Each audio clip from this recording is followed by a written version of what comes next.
My fellow South Africans, there is another matter of great national importance that I wish to address tonight.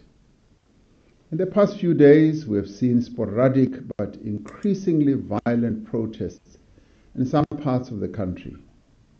Key infrastructure like national roads have been affected and blocked, slowing down the transportation of goods and services that keep our economy running.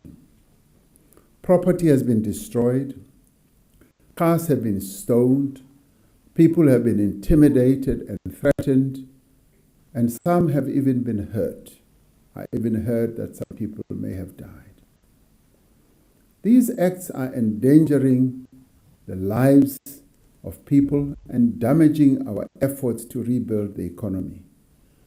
Our Constitution guarantees everyone's right to freely express themselves and to engage in peaceful protest.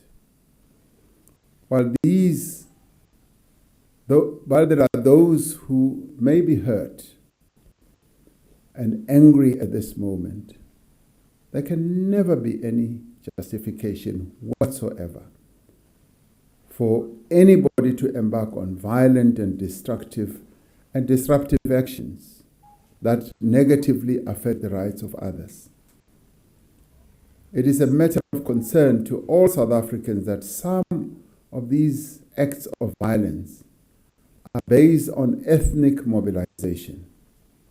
This must be condemned by all South Africans at all costs, as we are a nation committed to non-racialism and non-tribalism that is underpinned by the diversity and unity of all the people of South Africa, whatever their language, their culture, their religious beliefs and race are.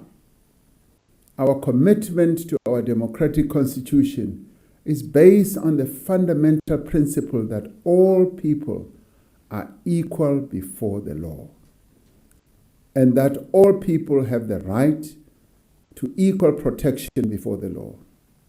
The rule of law safeguards against the abuse of power. The rule of law protects the poor and the vulnerable in our country. Since the advent of democracy, institutions like the Constitutional Court have been at the forefront of improving the lives of South Africans. Let us be clear, as a nation, that we will not tolerate any acts of criminality. We will not tolerate any acts of vandalism. Those who are involved in acts of violence will be arrested and prosecuted. Those found guilty of breaking the lockdown regulations will receive the stipulated penalty. This will be done without any fear or favor. We will also condemn any attempts to create confusion by sharing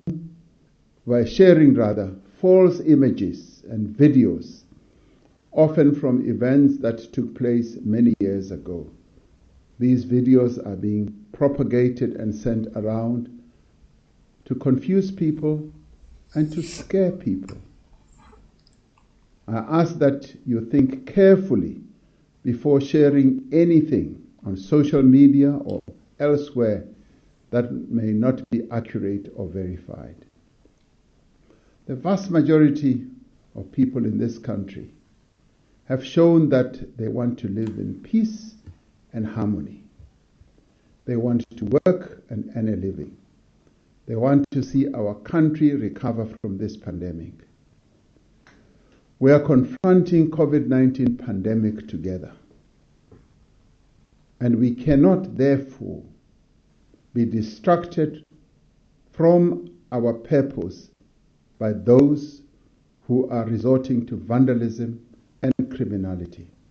And I want to repeat, those who are involved in these acts of violence and vandalism will be followed up, will be arrested, and will be prosecuted.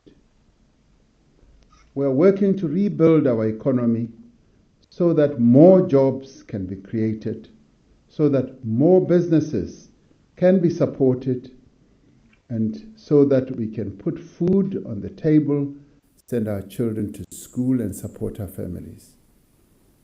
We are building up, not shutting down. We are building up and not destroying.